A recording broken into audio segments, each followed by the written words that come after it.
Hey everybody, welcome back. It's Patrick here with another episode of RevTalks. Today we're here with Stuart. How is it going today, Stuart? It's going well, man. Yourself? Going pretty good. Appreciate you jumping on today. So tell me a little bit about high-level overview of the company, what you guys are called and what you guys do, then we'll hop into it.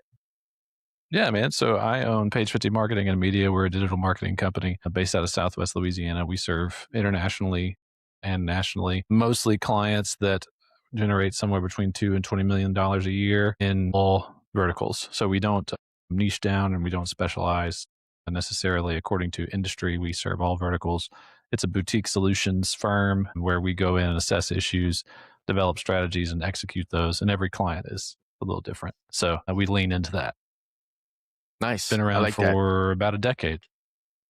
Sweet. And what kind of initially put in your head or what kind of thought process made you want to actually start this company? What was your background before this? Were you always entrepreneurial and was this kind of your first venture or was this kind of your second or what's kind of the thought process behind it?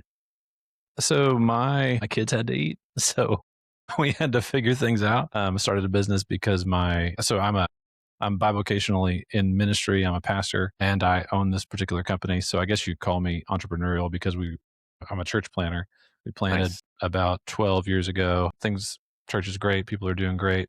Church planting historically does not make a lot of money. And so in order to supplement our income, well, we had to tent make. We had to figure something else out. I remember my wife, she went back to work. She was working at a school at the time, school that the church started, and it was going well. But then she became pregnant for our third child, my son, and we weren't not necessarily planning to have any more, but it's not like we were trying not to necessarily. And so That's one found way out to that put she it. was pregnant for our third. Yeah. And we was like, we have strong convictions that we wanted her to be home to raise the kids, be with them full time. And so we knew that she would go back and it was a stressful moment. I just remember having a conversation with her in the living room where I said, my love, I don't know how exactly we're going to do it, but and we're gonna figure it out. And so out of that, I started taking pictures, doing some video work, got contracted to do some production work for a marketing agency in a city nearby. Realized that the people in our city were not being served by media production or marketing services. And so we just put our shingle out, started cold calling some people. The Lord blessed. And 12 years later, here we are, man. Nice. I like it. And you guys have survived throughout multiple different market fluctuations, times, things like that. So definitely longstanding, which is great. As of right now, you guys probably have a good customer base built up and word of mouth referrals are obviously kicked in, continue to kick in. What are some current market initiatives that you guys are doing right now to acquire more customers? Yeah, so we do a lot of networking. I'd say networking, you're right, is very powerful. Cold outreach work is also powerful whenever you do it correctly. And we're a marketing company, so we know how to do it correctly. We run some paid media stuff, not a ton. Paid media, I find, is a good brand initiator, but for low volume, high ticket services like us, a boutique marketing agency, ad spend is helpful, but if you're doing it alone, it's not going to generate work. You have to do it as a larger part or a part of a larger marketing plan.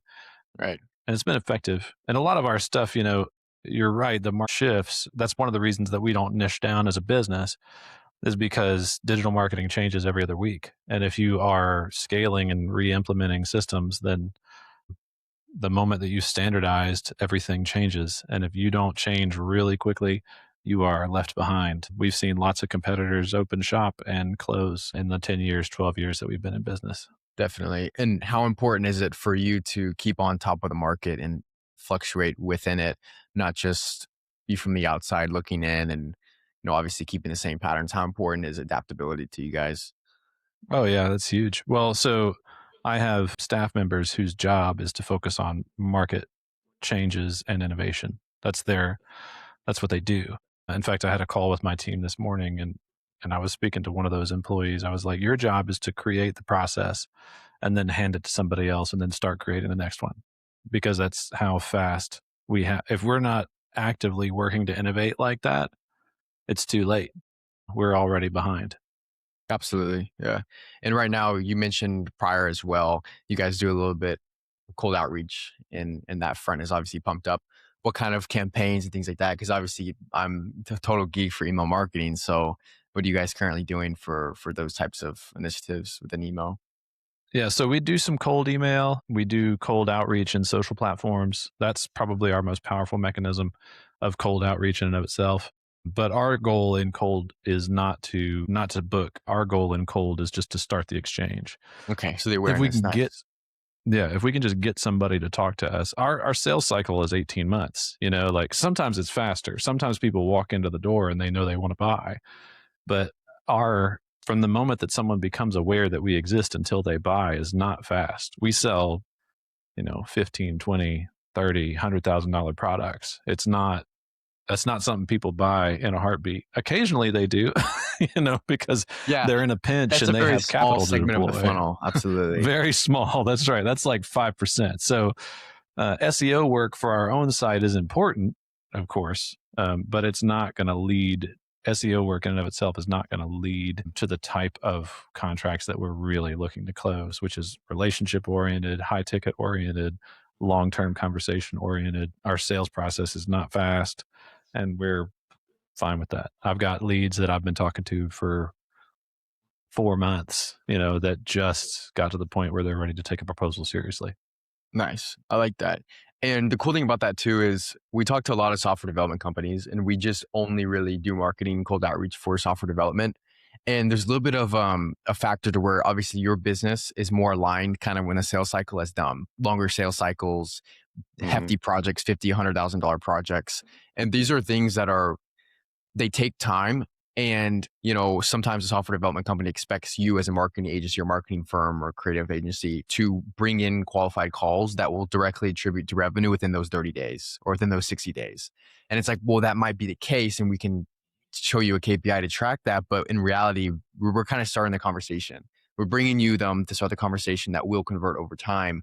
Um, and that's kind of the hiccup with marketing. So how do you guys go about sort of preferencing for your own customers as well about, hey, look, we can definitely generate you the leads, the intent, the qualified, but sometimes, in fact, not most of the time, customers won't be ready to buy right then and there. Yeah. So I tell everybody that you're going to look at 90 to 160 days, 180 days before you're really going to see the returns on an effective campaign. It's not fast. And if you're calling me even if I'm generating an ad buy campaign for somebody, ad buy campaigns take 3 months to really spin up the proper metrics and generate the return that you expect. You might get some return inside of the first month. You might get some return inside of the first week. That's possible too. But that's not the norm. And if somebody is selling you on something else other than that, they're selling you snake oil. Like you need to be aware, man. It's not going to play like that. You need to be ready to sit down and say, I'm committing to this for 12 months. Here we go. Now, granted though, I don't make people sign contracts.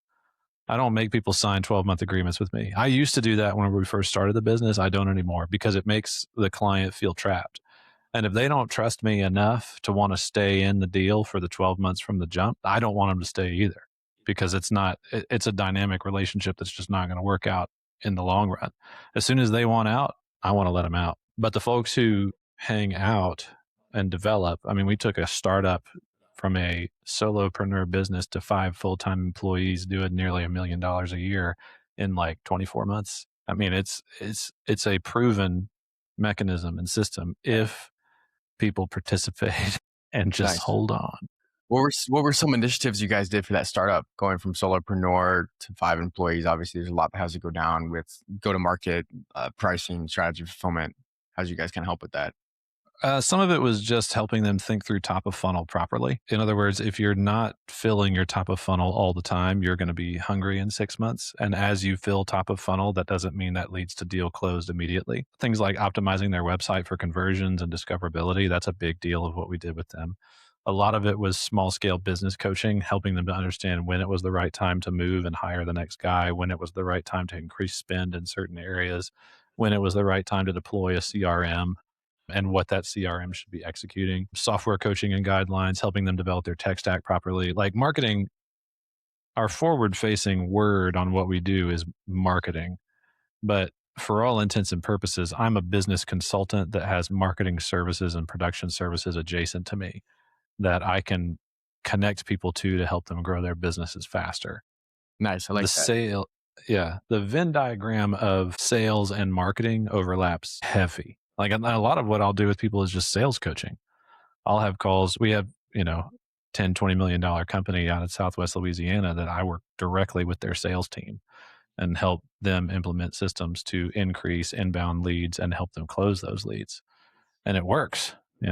So I've got another company on the West Coast, same thing. They need assistance developing their sales cycles. They're probably around $6 or $7 million a year, something like that. They needed mechanisms to develop inbound. But then once it's inbound, they realize that they don't have any system to keep those leads nurtured. And so we have to figure out how to help them keep those leads warm for the next 6 months, because the product that they sell is not a product that somebody's going to buy every week. It's a product that they'll buy once every 2 or 3 years. And so they need to keep those leads attached to them when they're ready to buy. Definitely, definitely. And as of right now, where are you guys kind of at in annual ballpark revenue, would you say? Our company, see, this is the problem, is it's tax season and my numbers haven't come back to me yet. So I don't totally know. If I was guessing without talking to my CPA, I'd say we probably crossed the $700,000 mark of total revenue. We are on trajectory for, by the end of 2026, to cross seven figures. And in the next 5 years, our goal is to cross eight. So, Nice. I like that. yeah. Definitely some good initiatives over there. And right now, I see a lot of the marketing space, and I know you do as well, even from the boutique angle too, servicing maybe a local customer base or even statewide or nationwide, deal a lot with implementation of AI. We're seeing Claude Bot, Claude Chat, Grok, all of the top three, top four AIs really sort of start to dominate the marketplace. People are starting to implement a lot of these different things. What are some ways your current company is implementing AI? Aside from obviously, we're not talking about spamming messages in the marketplace with some like AI content that was made from ChatGPT, but are you guys implementing specific automations, workflows? How are you guys utilizing AI currently within the company? Yeah, we've been developing our own internal agents for probably the last 8 to 10 months. Nice. And so we deploy those agents for a lot of various tasks. Again, though, we're a boutique solution company, right? So here's an example. So e-commerce company calls us, they have 17,000 product listings, something like that inside of their store. And they say, hey, we need somebody to help us be more discoverable on the internet. People can't find us. And then we find out that none of their listings are optimized. They're all just floating on the internet, not categorized, not indexed properly. But there's 17,000 of them. So 5 years ago, if somebody would have called me to say that, I'd say, well, we can do that for you. It's going to cost you $200,000 and it's going to take us a year. So see you. Good luck. What we did for them in this particular significance is we built a tool through hosted AI agent servers that we have internally. Created a system that captures their data, optimizes the content, and deploys it. I think when we actually tested it for speed, it did like one every 6 seconds or something like that Oh, as it wow. started running. And so we just built the tool, turned it on, and let it cook. And what's great about that is it runs all day and all night.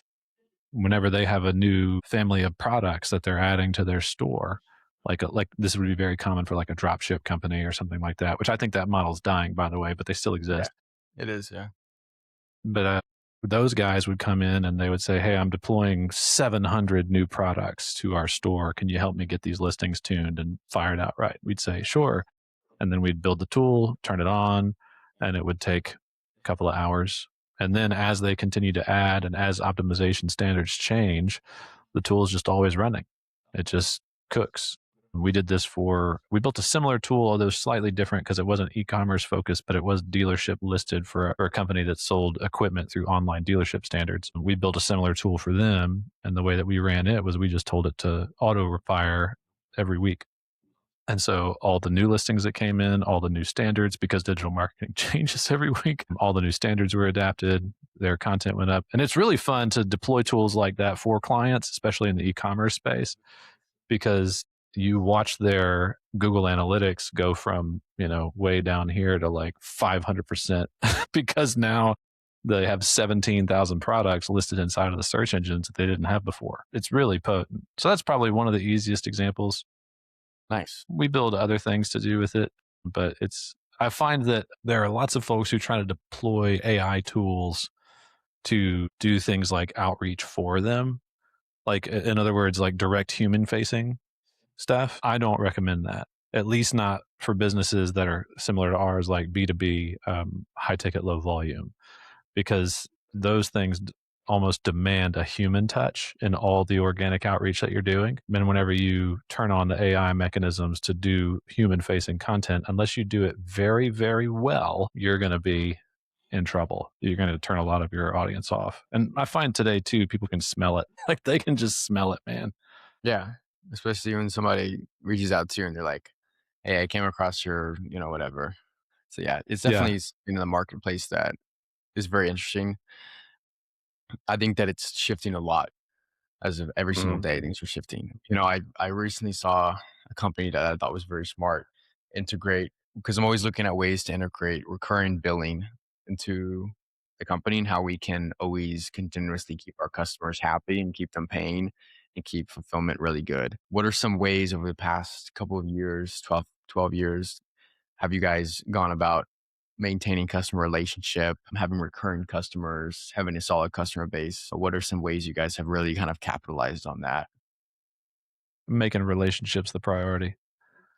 So somebody needs to own that relationship and have that correspondence as their baby. So it depends on what particular service niche is operating inside of our company. Like, are they interacting directly with web development? Are they interacting directly with media production? Is it me? Am I running point on it? And I, like I told you before, function more as like a business consultant than I do much else. Definitely, And yeah. so, and they interact with me. We have regularly scheduled calls. Like I have actually no, I don't have any today. I had some yesterday to go just touch base with them, see how things are doing, create new strategies, new ideas, deploy Yeah, those things. The more that you keep the relationship firing, the better off that you are. Also, attribution is huge in the marketing space. Like, I find that a lot of marketing agencies lie. They say, we're going to do all these things, but they're very often selling you smoke and mirrors or snake oil, whatever you want to call it. And the results don't come in, but they don't have a reporting mechanism necessarily to tell you that the results aren't coming in. So, what you want to be able to do as an agency is to say, hey, this happened because we did this. Attribution is really, really important. So, if you can have those conversations and relationships with people and prove attribution, especially early, man, that's king. Like, if you can show them a big win within 60 days of your employ, oh yeah, they're gonna love you after and the that. other thing And then too you, with that as well is I've seen a lot of, obviously from the models, it's kind of whatever the business owner wants to, because from your perspective, when you're operating more of sort of like you said, more business consultant than anything, obviously Mhm. company owner and everything. I think what's super cool is obviously SaaS models, like you don't really know the founder of the software or the Mhm. SaaS the majority of the time if it's low ticket. You won't Mhm. know like Mhm. the purchase subscription, like for instance, random LinkedIn automation softwares that some people use. You know, you don't really know the CEO of HeyReach or XPDI or Instantly, but you use the software on a recurring basis. So it's very interesting how it comes down to every single founder's belief and like about what they really believe in business in terms of Mm. philosophy. Because I want to take the marketing, obviously, like marketing agency, to be more productized. That's kind of the route I want to go. And Mm. obviously, I talked to a lot of founders, and you're over here with a smaller customer base, right? With large relationships, good relationships, long term relationships, and high ticket deals. And then the other side of that, the exact opposite, like the polarity spectrum is, you know, low ticket, recurring SaaS, right? And then Mhm. it's Mhm. so interesting how people value different things and people want to go down different paths. In terms of productization, now that we're kind of on that, what are some ways that you have taken the company to be productized? Are there any sort of things within the company that you guys sell that's like a very copy paste solution, or is everything kind of custom marketing boutique work? it would probably, if I was going to say what's copy paste about what we do, it would be our production, web development, and SEO contracts. Now that's the contracts, that's not the deliverable, right? So search engine discoverability, the way that I like to just explain it to people is we are the plumbers of the internet. Okay. So if you hire us, what you're paying us for is our time, and we just bill by time, and we bill a high rate. We're not like $30 an hour. We bill at $150 an hour because we're good at what we do, but we're also very efficient. And it's not India or Pakistan or, You're not sending things offshore to be done poorly. It's here by people who have years and years of experience doing it. And I find that it's much easier to say to somebody, hey, you need these things done to your digital presence. It's going to take us 12 hours, and that 12 hours is going to bill at $1,800. Do you want to buy that? It's much easier for them to say yes on the other side of that than for me to come up and say, hey, we need to fix this on your website. It's going to cost you $2,000. Do you want to pay for it? That's a harder sell. It's just, they're looking at you and they're kind of saying, but why? Why does it cost that much? And so we just made the choice early on to connect everything that we do to time. We're the plumbers of the internet. We bill at a certain rate. We sell our services. We do a good job. They're happy, and we move forward from there. Even my consulting services are billed by time. Interesting. Like, yeah. Nice. And so it's not necessarily, well, I'm sure it's by scope and benefit, obviously, like what you're generating them. Do you sell, so you obviously bill with time. Do you sell more with ROI or do you sell more with deliverable? Because I've heard different approaches in different areas. So I'm just kind of For curious. us, it's mostly deliverables, but the ROI comes, but remember, it comes in 6 to 12 months. It doesn't come immediately. And the ad campaign, same difference. Like we just had a conversation with one of our accounts where we were talking about developing them a new ad system, and we had to have the serious conversation on the front end of, you are 60 days to break even point, 90 days to profitability, and 60 days or 6 That's months cool. to serious profitability. That's Do really you cool. know that? you know? I like And that. they're Yeah. like, yeah, we know that. And I said, okay, great. So here's a piece of paper saying that you know that, Yeah.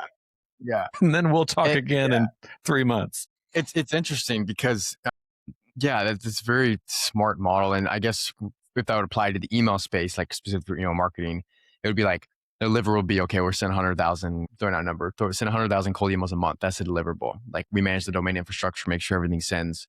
Then an ROI would be, okay, that will X and generate X amount of calls. And in return, that gives you this projected ROI in business. So yeah, very, and I noticed in some of the proposals we send out, we have to do mix of both. And I'm sure you guys do too. Mix of both, but I'm starting to transition more because I think this is more of a mature standpoint to more deliverable and have that sort of speak for you and the ROI comes, because I'm sure in the past, maybe you've made a mistake before, maybe at least once in these past 12 years to where you maybe have accidentally overpromised, maybe under deliver a little bit. I don't know if you have. Oh, I yeah. know I have. And that's definitely something I'm always trying to go away from. Well, we try to integrate that into our business model. Like if you go to our website, page50.com, you scroll down just a little bit, one of our core principles is we are truth tellers. And that is there partly because it is anti the current marketing scene. And we explain that principle a little bit more on our website. The current marketing scene is we will lie for you and to you. It's such a weird space. But so we just go against that. But we also say that because we've been in that exact same situation. It's a reminder to ourselves, hey, we're not going to overpromise and underdeliver. We're going to make sure that we do our homework, that we know, or at least we're really pretty sure what they're going to get out of this. And we provide all the nuance and the caveat. They Yeah, buy because they trust you. You know what I'm saying? Like they're not going to buy because you hand them a spreadsheet and it looks pretty. That true. spreadsheet, if somebody in the room does like it and it looks pretty, they're going to agree to it because that spreadsheet generates trust for them. And so your job in any sale, in my opinion, is you're cultivating a relationship of trust between you and the buyer. It's very much a human personal interaction. Like I am Michael Scott from The Office, man. Business is always personal. Like I fully believe that's true.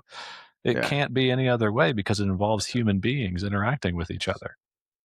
And so have you ever thought about going down the route of maybe building a very, like very, very, very large team, not in a bad way to where everybody's cold calling like the Wolf on Wall Street, type deal, but maybe something to where like you have a decent amount of sales reps, like, I don't know, 10, 20, 30 that are like vetted in the culture, like a larger business like that? Or have you always kind of wanted to keep it to where you're servicing a lower demographic and higher ticket? Because there's so many different models.